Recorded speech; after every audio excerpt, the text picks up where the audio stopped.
here with touring car and time attack driver Dave Pratt. He's been helping us today do an unconventional comparison. We have the Honda Civic Si, and next to it, this is the new Hyundai Genesis Coupe 2.0T.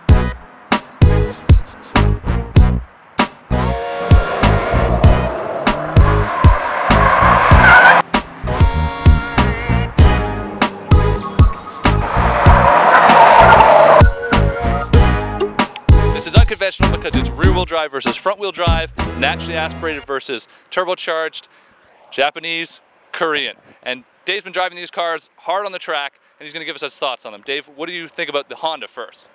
The Honda is sort of a typical front-drive car in that it has a fair bit of understeer in it. The engine it's got quite a broad power band. People may think of Hondas as being very peaky, but it actually pulls quite strong through the top half of its rev range. On these all-season tires, it does have a lot of understeer in it, so it's very difficult to get the car to rotate and to really take a line without fighting at it, sort of sawing the wheel a little bit, having to do some trail braking and some drop throttle to try to get the car to rotate and really hook up. But it doesn't feel that fast, but in the end I think the results were a little bit surprising.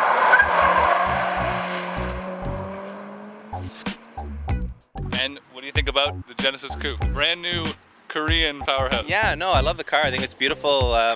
The handling dynamics were much more natural. It feels more neutral. It's well balanced. It doesn't have enough power to really slide the rear end with the gas, but it still takes a turn in line quite well compared to the Civic. But because the power band is quite narrow, it really only hits peak boost in about 3,000 to 5,000 RPM. It runs out of steam in the top end and it doesn't pull very strong on the low end, so you're dealing with a fairly narrow sweet spot. So even though it feels balanced and it feels faster, I think in the end the Civic was actually just over a second faster per lap. That's really surprising considering the sort of the lack of, I guess, the lack of power and lack of torque associated with the Honda's engine. So yeah, I mean, you would think the rear drive setup is more a traditional sports car setup, so you would think that's going to automatically have an advantage, but ultimately what held the Honda back was the automatic gearbox. Had we had the 6-speed manual, I think it would have been 1 to 2 seconds a lap faster than it is.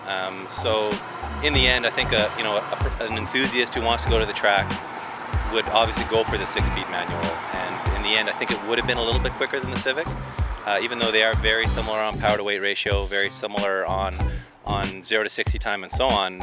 Around a track, I think the Genesis with its rear drive balance would be a little bit quicker with the manual gearbox. And considering both these cars cost almost exactly the same amount, which would you choose if you had the choice? That's a tough question for me. I mean, I'm a long-time Honda fan, but I do really enjoy the turbo potential. I think with a little bit of tuning, which I'm prone to do, this car would make a bunch more power, and you could then steer it with the throttle, and it would be very difficult for the Civic to keep up with it at that point because it's much harder to get more power out of this very optimized engine versus really a tuner's engine where you can make a bunch more power and go a lot faster.